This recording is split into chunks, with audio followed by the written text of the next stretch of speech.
Hello again, everyone. Welcome back to Best Darn Everything, our sub-weekly or bi-weekly spin-off show where we take a break from talking about The Simpsons to talk about other stuff that we love. My name is Miles, better known as Mr. Most Days Off, and joining me today, as always, for our 420 special, hashtag South Park did it, welcome your co-host with the most, Richie the Whiz Kid. How you doing today, Rich? Well, I mean, I just woke up from sleeping to do this show, but your eyes look a little more closed than mine today. So if you don't know what this episode is about, just look deeply into Miles's eyes, and I think you can figure it out. Well, happy 420, my friend. How are you doing today?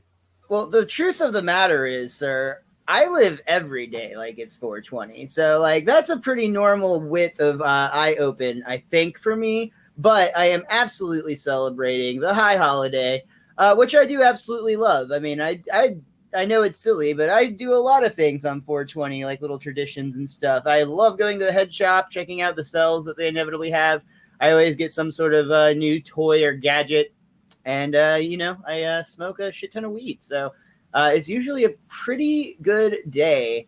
But there's also a lot of things in like pop culture, which is usually a little bit more of our cup of tea collectively. And there are a lot of things in pop culture that reference weed in some way, some 420 themed media. And that's going to be a lot of what we're going to talk about today. But we are basically just here to celebrate 420. So, Richie, are you doing anything special today to celebrate? I'm going to work. That's it. And I'm not going to be joining you in that with that cup of tea or that THC tea as today should be. But no, I just made it with bong water. It's fine. as you know, but not maybe everybody out there knows, this is going to be one of those episodes where we're throwing somebody kind of from the opposite spectrum. I don't disagree with that lifestyle. It's just not for me. It doesn't do a whole lot for me. So I must be doing it wrong on the few times I've tried it. But I think your insulin just like blocks out the THC somehow. I don't know how like what brand you use, but that would be my recommendation is just lay off of insulin for a few weeks and see if it doesn't help the weed kick in. You know, I wouldn't be surprised if there was some diabetic excuse for why things don't work out the way they're supposed to in that regard, because that's usually how it goes. Yep, your body's broken. Yep.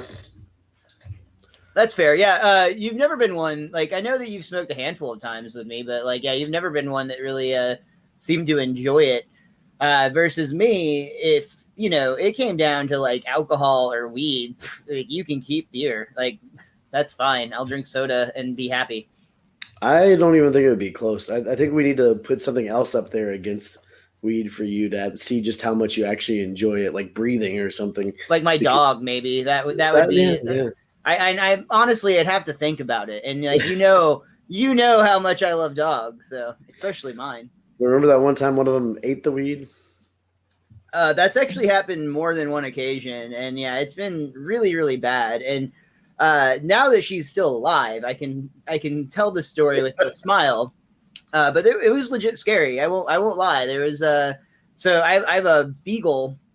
She's like a mutt, but beagle basset hound, and she has been a just absolute nightmare about getting into stuff, like specifically food. And several years ago, I made an entire like tray of dark chocolate pot brownies, and basically I had cut them in half and given half away, but then I had the other half like on the back of my stove, like nowhere near where a reasonable 1 foot off the ground dog should be able to obtain them. But somehow she's like this big too. Yeah, like, she does not look like she should be agile in any way, shape, or form. It's like Chris Farley in that ninja movie, that Beverly Hills Ninja. That would be the athletic like parkour prowess of my dog. Like that's what she's rocking. But somehow she does pull it off, and she ate like a half a tray of dark chocolate pot brownies. And like, okay, the pot's not great for her, and it's going to scare her because she doesn't know what's going on. But like the part that had me terrified was the amount of dark chocolate, because that part is like way more legit dangerous for a dog than weed is. And arguably, I think we could make the case that chocolate is more harmful to humans than weed is as well. But we'd probably have to get into the like what dosage you're using and figure that out from there. But needless to say, she was just very, very chill for a while. Oh, she was beyond chill, dude. Like she needed to be covered up under a blanket, and like that was her sweet spot because it was just like turn off all stimulant. Like I imagine like if like that episode where Homer and Lisa, the episode of The Simpsons, that show that we're not talking about this week, the episode of The Simpsons where Homer and Lisa go to the deprivation chamber.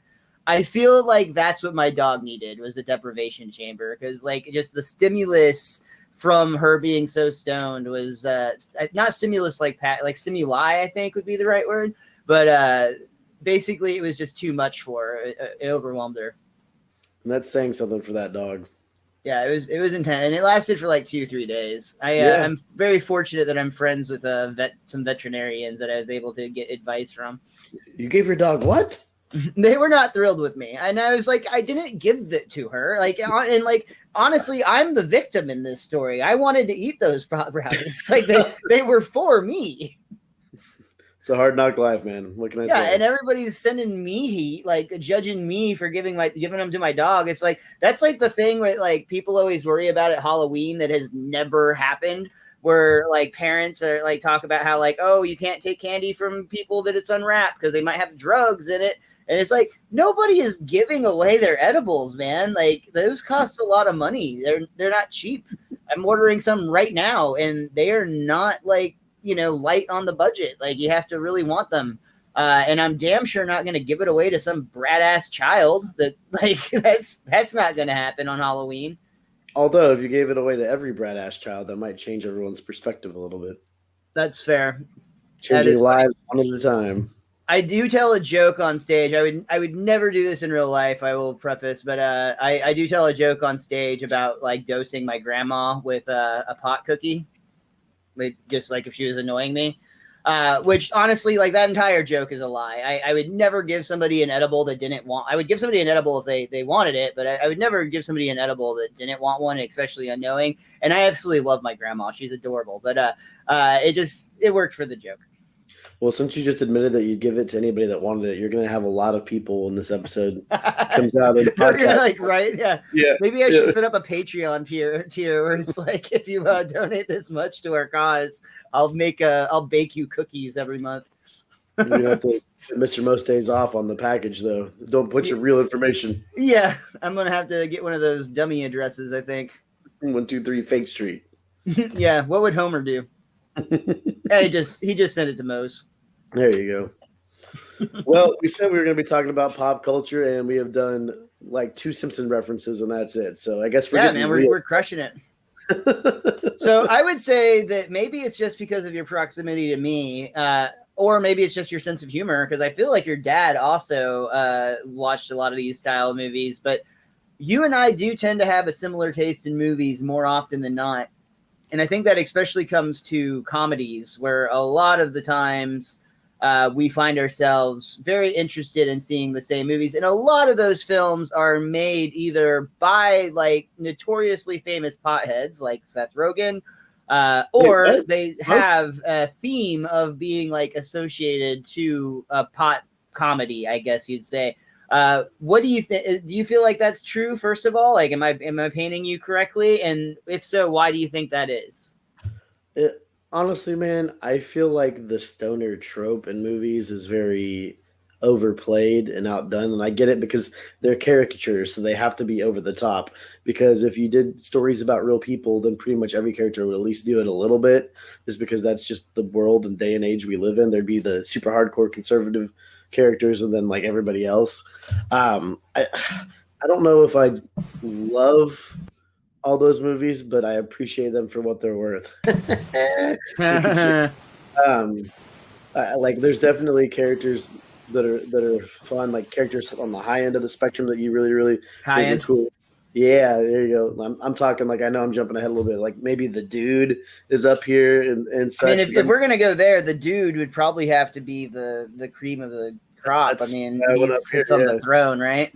Yeah, but then like you also have characters all the way down at the bottom who I'm going to offend you right now, but like Shaggy, clearly a stoner. I don't give two craps about Shaggy. And then also movies You like don't give two craps about Shaggy?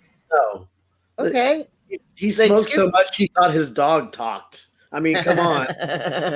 I'm also putting like Your Highness down there in that movie. So like while we enjoy okay, so I would put Your Highness down there all day, but honestly, I think Scooby-Doo deserves, like, if you don't have a strong opinion, that's fine, but like I think you have to at least admit it's like a powerhouse in terms of popularity. I mean, they're still making Scooby-Doo movies and they're still decent. Like I still enjoy them.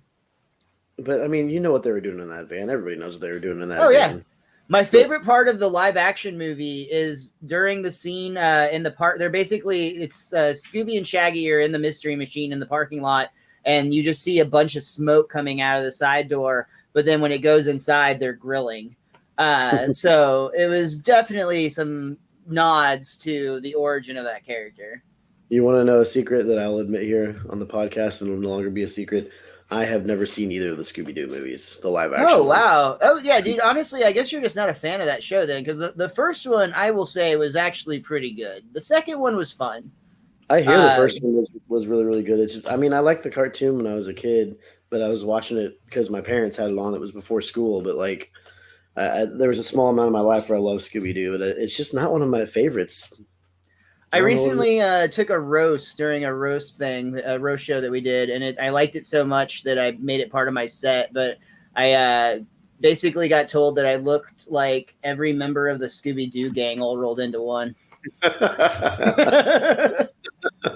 a good joke. Yeah, especially Scrappy. That was the heartbreaking part of the Scooby-Doo movie. Is I don't want to spoil it for you, but it's more than 20 years old, I think, at this point. I think it's fine, but they really do a disservice to Scrappy Doo in that film. Like, isn't he the villain in one of them? He is, and it's just it didn't feel right. It didn't feel good. I don't know. I didn't like the use of Scrappy. All right, so we got the some of the obvious ones out of the way. Yeah, I like your hierarchy tier here. I'm gonna disagree with you on Scooby, so let's throw that one just to the side. But let's put Your Highness at the bottom and The Big Lebowski at the top, and let's talk about where some of these other properties that we love so much would fit in. Since you created the tier, I'm going to throw you the movie, and then I'm going to have you tell me where it ranks. Okay. So I'm going to start with, I'm going to give you a lob, I feel like, but I'm going to throw out Evil Bong.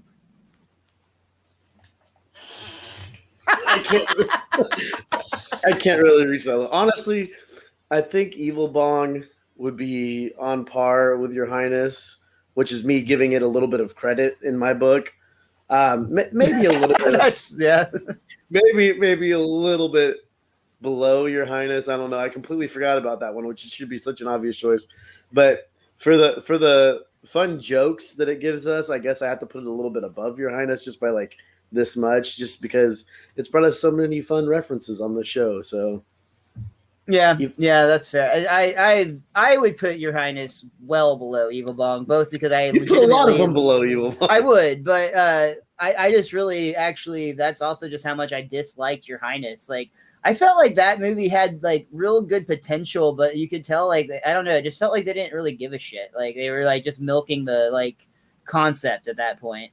Here's my point with that movie is I felt like it wasn't going to be good, and it absolutely wasn't. So usually when you don't think something's going to be good, it can catch you off guard a little bit. But even thinking it won't be that good, it's still kind of eh. Yeah, man. It just didn't do it for me. I won't lie.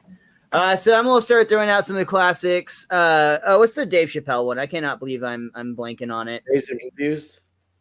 Oh wait, no, that's the 70s movie. We'll go with that one though. Go with Dazed and Confused.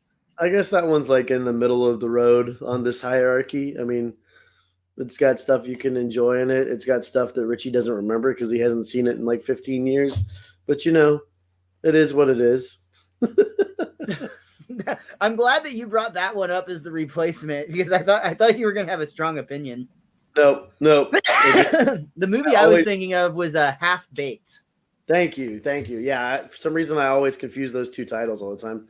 Half Baked is pretty enjoyable, man. I mean, it's probably been a lot less time since I haven't seen it, like more like 8 years or so. But like that's just got a lot of fun characters in it and people getting lost and you know, fuck you, you're cool. I mean, who doesn't love a good time? Yeah, that's a very quotable movie. I Yeah. will give it that. Now, I am kind of sad to say, and admittedly, I was the kid in this story, so it makes sense that we would have a disagreement.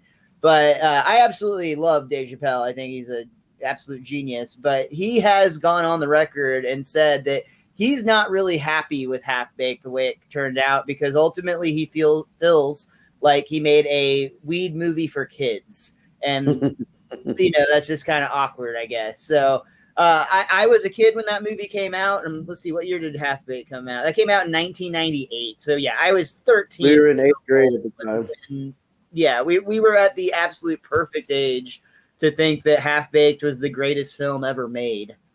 Well, it's by no means the greatest film ever made. It's not even the greatest stoner movie ever made. But yeah, like for the time, like think of all the T-shirts and everything that came out after that movie came out, where it didn't really like necessarily explode in my mind, but it definitely was one of those like cult movies before cult movies were a real thing. That's just kind of the way I feel about it outside of Rocky Horror Picture, obviously. But yeah, it kind of had a cult following after it came out, I feel like. 100%. Yeah, it was, and again, all the way back, just the quotability. I think that leads to like the T-shirts, like you were talking about, because like anything that was a quote would be, put onto a T-shirt is what I'm trying to say. All right, I Googled it so that I'm going to have some quicker responses here, and I'm going to try to go through and pick what I think would be like the most notable ones. We've already hit Dazed and Confused. We've hit Half Baked. This is a newer one that I know for a fact that we saw in theaters together, and I know we've had some conversations about it. Pineapple Express. Oh, okay. Never mind. No, damn it. What were you going to say? We'll go to Pineapple Express next. I thought you were going to say this is the end. I consider that a stoner comedy. I was building to that one. Building to that one. All the way up there. Like it might even eclipse Big Lebowski in my mind, but that's just because like it was just such a raucous good time. And I actually recently rewatched that again with the lady, and we both were laughing our butts off the whole time. Like it still holds up pretty well, and I just thought that movie was a hell of a lot of fun. And I remember one of the like best, just like kind of quiet. That movie's full of hilarity, but just one of the best quiet gags was that Channing Tatum was like the bad guy's bitch, basically. I don't know why that just cracked me up so much, but that was very, very funny. There's a lot of stuff in that movie. It was probably their smartest written comedy, and it was just because they were making fun of it. That's fair. If they even wrote any of it and they weren't just up there like freeballing it. To me, if there was one of their films that was going to rival that one, I think it would be Pineapple Express. What about Pineapple Express 2? Was there actually a Pineapple Express 2? Did I see it? Yeah, they had to go assassinate Woody Harrelson. Or no. Oh my God. Yeah, it wasn't as good. Yeah, it wasn't as good. But Pineapple Express was a pretty decent movie, man. I mean, it is what it is. I think you don't have the love you have for This Is the End on that one. I don't have the love that a lot of people have for just the stoner character in general. And like your stoner character was the straight character in that movie, and then there was the stonier character in that movie. So it's like it's just a little. The only movie I'll give exception to like having two main stoner characters are the Harold and Kumar movies. Those are coming up on the list. Harold and Kumar has to get talked about. Yeah, I think. Did you and I see the third one in theaters? Or did I see it when it came? The Christmas one? Yeah. I was going to talk about the Christmas one specifically today because I feel like that is an underrated film. Like, admittedly, at this point, I've seen the third one more than I've seen the first two because I watch the third one every Christmas.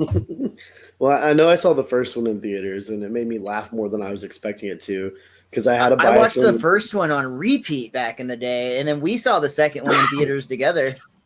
We saw the second one together? Mm-hmm. A movie. I'm pretty sure we saw it together at the Movie Tavern in Denton. What happened? Oh, is that when they meet George Bush? Okay, it's coming back to me now. We had the big beers that night, so maybe you don't remember. They used to Movie Tavern. We'll talk about beer for a second. They used to sell like, what was it? Like 3. It was a mug, but I think it held like 3.5 beers. Yeah, and you got to And keep the mug afterwards. That was and great. yeah, you keep the mug, you take it back with you, and like when you get it refilled, like if we went on like a certain night, it was ridiculously cheap to get like a lot of beer. Yeah, but no, those movies were I'd put those up there, right with Pineapple Express, or maybe a little bit above Pineapple Express. See, I think I like Pineapple Express more than you. I will admit that I think that Pineapple Express, the first time I saw it, I expected it to be funnier, and it's funny, but Pineapple Express is a better action movie than it had any right to Yeah, be. Like they did a really they took it really serious. there's some bloody moments in that where you're like, oh crap, I didn't realize this is the route we were going to go here. But okay, let's Yeah, go. yeah, super violent in places. You're right. Yeah, Mhm. and speaking of bloody, how about Knocked Up? That's another one we saw in theaters. That one's actually a pretty dang good movie, and I haven't watched that in a while. But I remember that one catching me off guard a little bit with like it just the feelings it makes you feel and the routes that it goes. Like that was an enjoyable movie. Put I that in feel both. like that one. I agree. I also find it enjoyable, but I do feel like that one gets like almost some controversy or heat nowadays. And I think there was a lot of stuff that happened behind the scenes with Katherine Heigl that came out, and I wish I had researched it. I didn't think of it until we just started talking about it, but I remember just there being some things about that film that were, I guess, like less than great. But I don't know. I have no idea what context that was in. Well, from a purely movie standpoint, I enjoyed that movie. I completely agree with that. Like, and I remember that was another one that kind of took me off guard. I think us both off guard in that it was significantly longer and more serious than I expected it to be. Yeah. Like they like went into some real shit with that pregnancy and whatnot. Mm-hmm. It's I got one, well, a character I want to throw at you, Miles, Okay. because I'm surprised you haven't brought this character up yet. Turtle. Turtle from Entourage, man. Turtle, I feel, is a great character. I think that in the show Entourage, the friends are the most interesting characters in the show. Like Vinny Chase is cool, whatever. He has a fun arc, but I think the real story in those shows is the arcs that follow Johnny Drama, E, and Turtle. And in my opinion, I think Turtle actually has like the best arc as a character, just from like where he starts to where he ends. Versus E, and you can make the argument for E, and I know you're going to, uh, but they're on like completely different paths. But E was already kind of a go getter when he started, and then he just had opportunities fall into his lap because of who his friend was, in my opinion. Versus Turtle was not a go getter at all, at least on the surface. But then as like he develops, we find out like he's the hustler that put like people in connection with Vinny to begin with. He's, the one that has always been kind of low key, like working hard, but like not a lot because he's smoking on the couch. And I know that's contradictory to itself, but that's why I love it so much that he actually gets the starting his own business redemption line. I Anyway, honestly, I'm not going to argue with you on that. I think he's the least static character of the four main characters in that show. He's the one that goes through the most changes, which any good novelist will tell you that if you have a static character, you have a boring character. So, yeah. once he actually starts applying himself, things start happening, and he doesn't have to stay under the vent shadow too long. But I knew that character for you would be a lot higher up. I love Turtle. I think He was your Turtle's the spirit animal back in the day. and yeah, and I mean Ninja Turtle. There's a lot about it that really lines up. Ari Gold steals the show in every episode he's in, but yeah, Turtle I think has the best character arc for sure. There you go. You're here first. A show that most people hate nowadays. We loved. I'm going. Yeah, that's another one that bums me out, but I do. I unapologetically love Entourage. I think it's a fantastic show, and I like shows that replicate it. Like I think Silicon Valley and Ballers are both versions of Entourage that are great, but like nobody. I feel like people don't acknowledge it. That's just Entourage. It's like Entourage with geeks and Entourage with athletes. I was honestly going to bring up Ballers. Is it Joe? That what was his best friend's name? The other agent. Oh my gosh, I can't remember it. That's going to kill me. But he's I would consider. Are you talking about The Rock's partner, Joe? Yeah, Yeah, you had it right. It's Joe. His partner I would consider a stoner basically, and Oh yeah, one that 100%. I absolutely love because like when he first started out acting wise, he was always playing a similar character. Heck, he's the bad guy in the second Harold and Kumar movie. Like he plays despicable characters that you don't like. He always plays like kind of an asshole like cop, like but like not like a beat cop, like an agent. He always just plays jerks in everything he's in, but like I think with Ballers, he played a different kind of jerk, a likable one more than he has in the past. And like ever since Ballers and other stuff, he's been in different kind of roles finally where you're like, okay, I can't even remember your freaking name right now. It's going to kill me. But like I start liking him acting wise a lot more because he got to play different characters. And I think I owe that to Ballers. Okay, I'll give you that. Getting back to some of these other movies, I don't know if you've even seen some of these. I'm gonna kind of pair some of them together. Did you ever watch any of the Cheech and Chong films? Just bits and pieces. Dave's not here, man. Rob. We'll also lump together the Kevin Smith like pot themed movies, like and maybe even branch off into like Blunt Man and Chronic. Wait, Kevin Smith had stoner characters?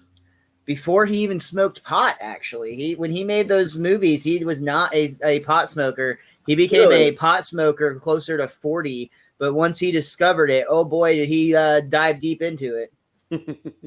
Yeah, he talks about that on several of his specials, that like his Evening with type shows, and he talks about his becoming a late in life pothead, and now, I mean, he is one of the most like iconic potheads in pop culture. Who came up with some of the most iconic potheads in culture. So who doesn't know Jay and Silent Bob? Yeah. I've got two more what I consider to be like huge ones, but I don't know if you're going to have a strong opinion on them or not. First one is Super Troopers. Yeah, that movie, I got to admit, like I have seen that movie countless times.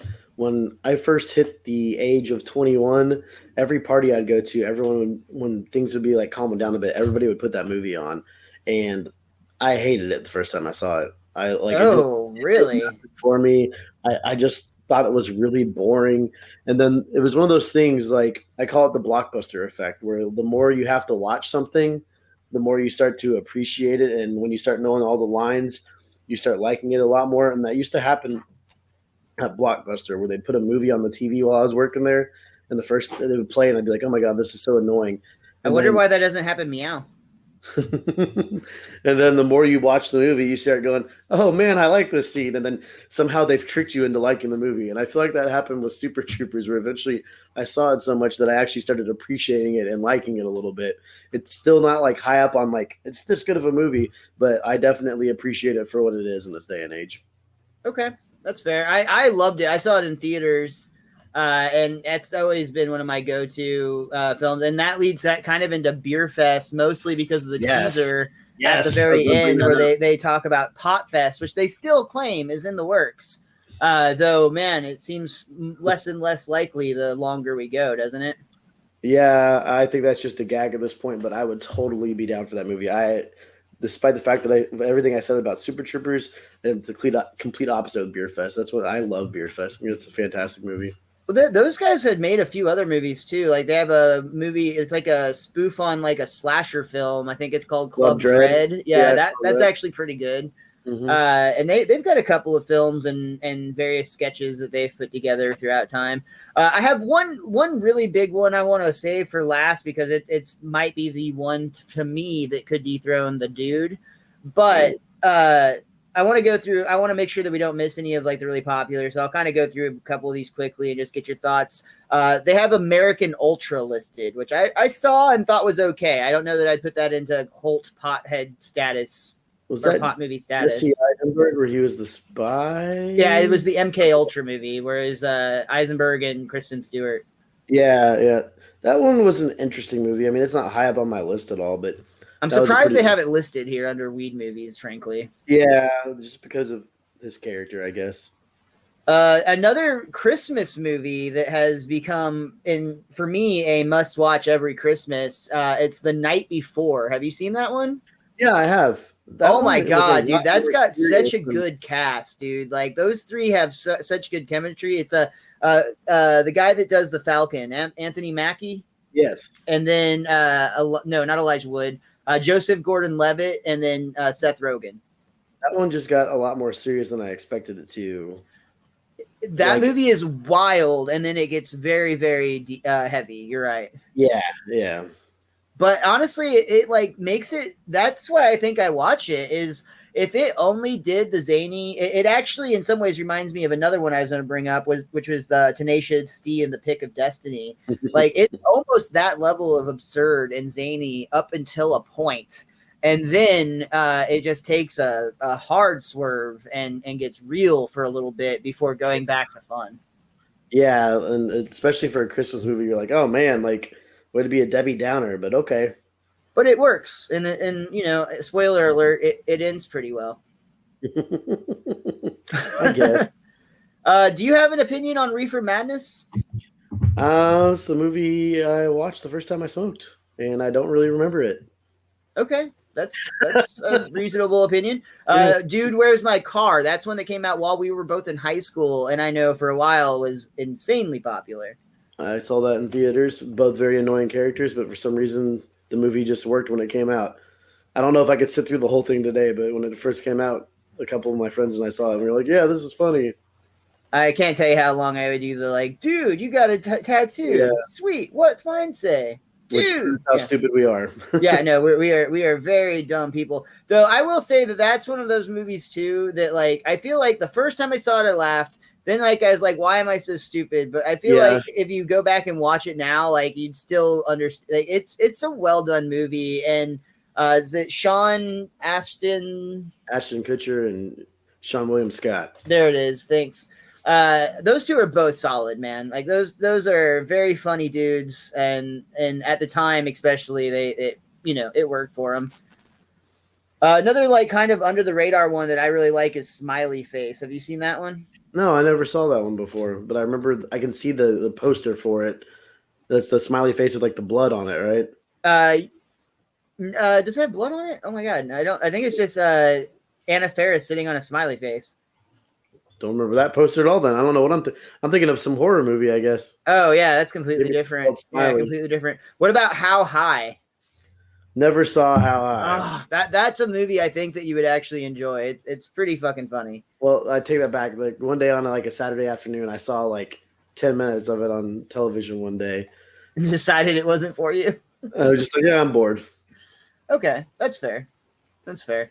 Okay, so let me ask first. Were there any other like movies or TV shows that you had on deck that we didn't cover? Yeah, that's what I wanted to pull up.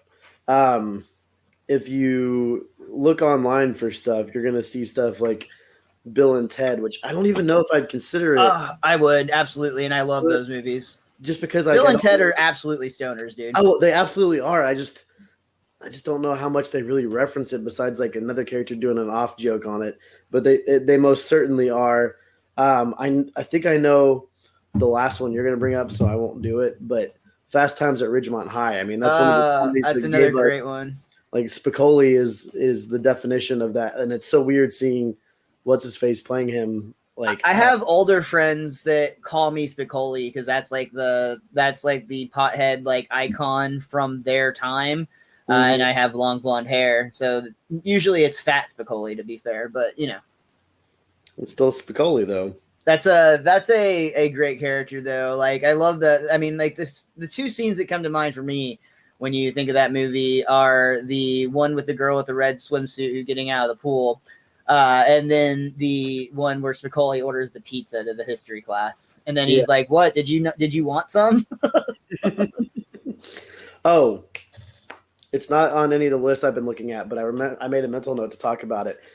One of the best uses of the stoner character, Cabin in the Woods. Yes. Oh man, I'm so glad you brought that up. Yes. And best use of a bong as a weapon too. Because doesn't the stoner live in that movie? Isn't he one of the final ones? And I thought, oh, usually the stoner is the one that gets the axe, but I think he actually makes it to the end in that movie, if I remember correctly. It's been a long time since I've seen that too. Wow. But yeah, I like the use of the stoner character in that one because it was a little bit different for once. Yeah, no, that was a really well done movie in general. That was such a weird film. And I remember being excited to see it, but like admittedly that movie just completely caught me off guard. Like just had no idea what I was expecting going into it. Or at least I got nothing that I was expecting out of it. It was a wild ride. I waited till it came out of Blockbuster and rented it for free, expecting nothing. So I enjoyed it because I saw it I had seen previews for it and I was hyped for it, and I saw it in theaters and I was just like, what the fuck just happened? But that was amazing. fair enough. Yeah, no, it was good. I'm confident that we're missing some big time properties, and maybe they'll pop up after we talk about this. But the one film in my mind that to me represents like stoner culture, maybe more than any other, for sure, the one that I watched the most growing up as a kid was Friday. Is that the one that you had on your list? I thought you were going to bring up Soul Plane. Oh no, I like Soul Plane for like a really ironic reason, because like when we'll talk whenever me and our former roommate from like 2 decades ago, Mike, lived together, we had a PlayStation 2 that we had gotten used, and they had the parental lock on it, and we didn't know how to get it off. And so for whatever reason, out of all of our DVDs, most of them were like R rated and they wouldn't play. But we had a copy of Soul Plane that was unrated, and because it was unrated, it didn't get banned by the PlayStation 2. So for like a while, the only movie we had, and I mean for like a couple of months, the only movie we had was Soul Plane. So we watched the shit out of Soul Plane. We fly, we party, we land. I never thought I would see that movie in a million years, and then lo and behold, it was the only movie that we could watch. There is one character. I know. Well, we kind of glossed over Friday. Yeah, I've got to ask you: was Friday big for you? Like, was that a movie that you were fond of when you were growing up? I've never seen it. You've never seen Friday? No. Oh my god, dude!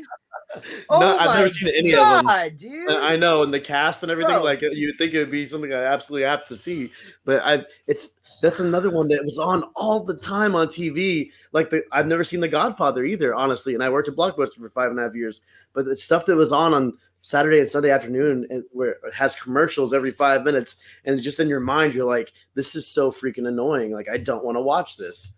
And I've just never sat down to watch any of them. Man, dude, like I have to assume you've missed so many pop culture references that like were just like zoom. Like I have no idea what he's talking about. When memes started, like the memes there'd be so many where like you kind of get the gist of what's going on and everything.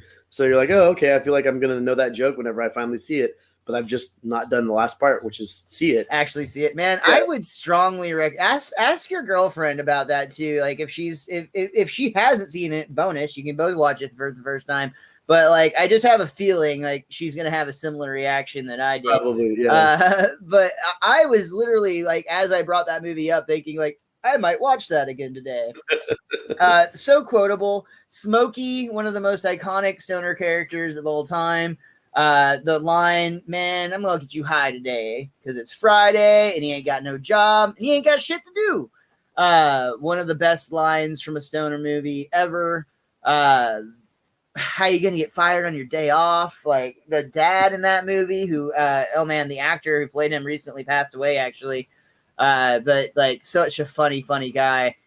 I'm blown away. I actually even like the second Friday pretty well. Like that's a very watchable film, and it has Cat Williams in it as like the bad guy, the pimp. And then the third one's a Christmas movie, and admittedly that one's trash. I won't lie. The second one hurts because they didn't get Smokey back, who was played by oh my god, who was in the Rush Hour movies? Okay. Yeah, he was Smokey.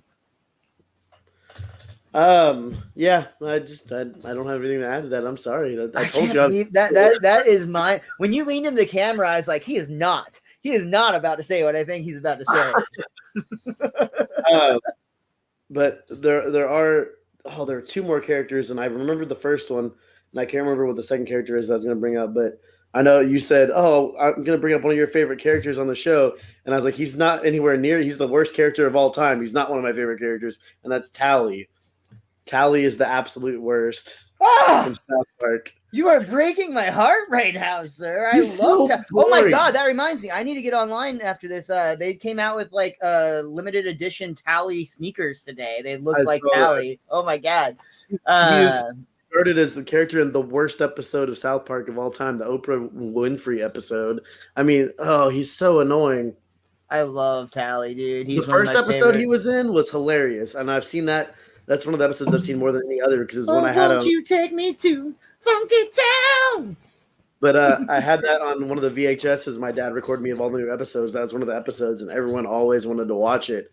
So I've seen that so many times. But like, he's so annoying. And at the end of the first episode he's in, the boys nail it. Tally, you're the worst character ever. That's it. That's all you can say. That's all you can say. I love Tally so much. That honestly hurts my heart a little bit that you don't like him. I legitimately didn't know that either. I thought you thought he was hilarious. Whenever you go to a hotel, make sure to bring your own towel. You don't know where hotel towels be in. Well, we did talk about it not too long ago on our South Park episode, but what I think at this point you have to think of Randy Marsh as an iconic character for a pothead too. I think he's your got opinion. too much integrity. He's got what? He's got too much integrity. That's fair. That's fair. But he also didn't start out as a pothead. Like he was a 20-year-old character before he ever smoked weed on camera. I mean, he's the Kevin Smith, the cartoon characters. There you go. That makes a lot of sense. Yeah. And he waited until it was legal in the state before he started going hardcore at it. You know, there's another pretty major character that you would think the two of us specifically may have brought up for this episode. I hope it's the one that I forgot. Go. Otto Man. Oh, well, I wasn't even thinking of Otto, but yeah. Yeah, like he's kind of a big deal. He has probably his best stoner joke is the Pot Palace. Oh man, this place is false advertising. And then I love in the movie he gets his glory moment where you actually see him on the bus smoking a bong. Yep, you sure do. Good times, good times. Is it the one that you're still forgetting, or is there one more that you wanted to bring up? There's one that I'm forgetting, and I can't remember for the life of me. I thought of it after I thought of Tally, and I'm like, I'm going to remember this because Tally's the easy one to remember. Oh, Ted from the Ted movies. Oh, yeah. Duh. Whenever you said that the first time, I was like, we already talked about Bill and Ted. But no, you're talking about the talking teddy bear. Yeah, there's lots of pot humor in those movies. Agreed. I really like the first one. I don't think I like the second one that much. I remember it did have the Ninja Turtle thing at the end that I liked a lot, but that's just because I'm a sucker for Ninja Turtles. There you go. They knew how to tug at your heartstrings there. Yeah. I'm trying to think if there's any other, we've talked about movies and TV show. There's definitely some really cool bands that are out there. The Cottonmouth Kings are a big one. There's several. Cypress Hill has been on The Simpsons. Cypress Hill. I'm trying to think of video games. If there's any major, like Grand Theft Auto, like you can smoke in the game, but it's not really like themed around it. And you can have a weed business. I want to play a game where you're sitting down. Light this correctly. Oh no, you lit it too hard. You ran out of weed. That would be a hilarious mini game in GTA where if like you pull through too hard, it like makes you like choke. But if like not, you don't really get high. That'd be funny. I don't know. That'd make me laugh. It's probably buried somewhere in there like hot coffee. I wanted to purposely stay completely silent there for a few seconds there to shake my head at you. That's fair, man. That's fair. Well, are there any other pop culture pot references that you wanted to talk about today, Richie? No, we brought up Reefer Madness. No, I just wish they'd make more characters that are a little more three-dimensional in that regards with that style of play. And I guess Seth Rogen and his friends are trying to do that, but I feel like even they get trapped in jesting at the stereotypical stoner character. I think that they're purposely making them that way because they're making fun of the character trope, but then they're also playing into it when they do that as well. So I wish there'd be more Cabin in the Woods, and if you're going the comedy route, more This Is the End style, and a little bit less What was the first one that I put? Your Highness. Yeah. I think though that like carpet. culturally, as we see a trend towards marijuana legalization, which is happening, I mean, like it's getting to the point where more places in the United States are now legal than illegal. So like it's a matter of time before it's going to take over. And then of course, I'm not familiar with the drug laws in other countries, but I know there are many other countries that already have decriminalized or have never criminalized marijuana to begin with. So I would say for the most part, it's spreading to be more common than not legal. And I think that as that happens, we're going to see a big change in like the type of humor that we see. But like even a show like Disjointed, which was I didn't do very well, but it was on Netflix original with Kathy Bates, and I thought it was good. I enjoyed it. Kathy Bates played a dispensary owner, but even in that show, you had some like hard like stereotypes going on. Like there was a couple of stoners who were like the typical unemployed, lazy. They would do nothing but make like YouTube videos and try to get like deals on pot. And like, you know, like I feel like as we get like to more of a norm where like everybody's used to seeing dispensaries, everybody's used to being able to purchase from dispensaries, we are going, and also the fact that, you know, it's not going to be a thing where like the stoner has to like hide the pot when the cop shows up, because that's no longer going to be a thing eventually. I think we are going to eventually see a trend towards something that's going to change, or maybe that type of humor will just die out. See, I think it's more of the latter. I think once it's more like commonplace, then they'll just quit writing those kind of characters in general. That you might just see stuff in the background, or instead of them taking a cigarette smoke break, they're taking like a joint smoke break. But I think the characters will just kind of die out, and there'll just be some thing that they have that doesn't, you know, define who the character is. Be a relic of its time. Yeah, it won't be anything that needs to be said or done anything about it. So. I mean, I guess it'd be very similar to how alcohol is treated. I mean, potentially in the future, we could see a film set in the 1990s or the 2000s, where in a world where, you know, marijuana was illegal at the time, but isn't anymore in the setting that this film is made. That's kind of interesting, kind of like they do with movies where, you know, they might go through the Prohibition era. Yeah, like 40 years from now. Or The Simpsons. 40 years from now, there'll be some movie about how the first group to get marijuana legalized, and it'll win an Oscar, even though the main character is like someone that's wanting to get high or something. It's just like the really Christian Bale is Stoner One. A really ambitious chapter of Normal. There you go. That's cool, man. Well, I think that you have work to do, and I have. Well, I'm actually hosting I'm in a comedy show and hosting a pot festival tonight, all online. So I've got work to do in a roundabout way, but I've got to be ready for that job by celebrating in the events of today's holiday. So we'll get off of that. Guys, thank you so much for joining us. This was just another offshoot episode. I hope you guys enjoyed our ramblings about other stuff. Yeah, there you go. Pot shoot. But we always appreciate you guys tuning in, and we will be going back to The Simpsons again very soon. In fact, we'll be back again next week with The Simpsons. I'll make that announcement with the episode in just a second. Richie, tell everybody where they can follow us. You can follow Miles at Mr. Most Days Off, and that's on all social media. Make sure you check it out because he's posting about his events all the time. If you want to see some of his bits, he'll also post a lot of his stuff that he does online as well, which is very entertaining and funny. You can follow me at thewiz_kid23. I don't post any of my stuff, and if I do, it's probably funny on accident. So go ahead and check it out whatever happens. But most importantly, you can follow our show. That's at Best Darn Diddly. That's DIDDLY. We're super lazy, and we're not going to have a Best Darn Everything Twitter account. No, it's all under one roof. It's all diddly to us. Guys, again, thank you so much. We will be back again next week to talk about The Simpsons, and we will be reviewing the episode Grift of the Magi. And even though it's 420, we will never review Evil Bong. We're absolutely reviewing Evil Bong. And until next time, legalize it.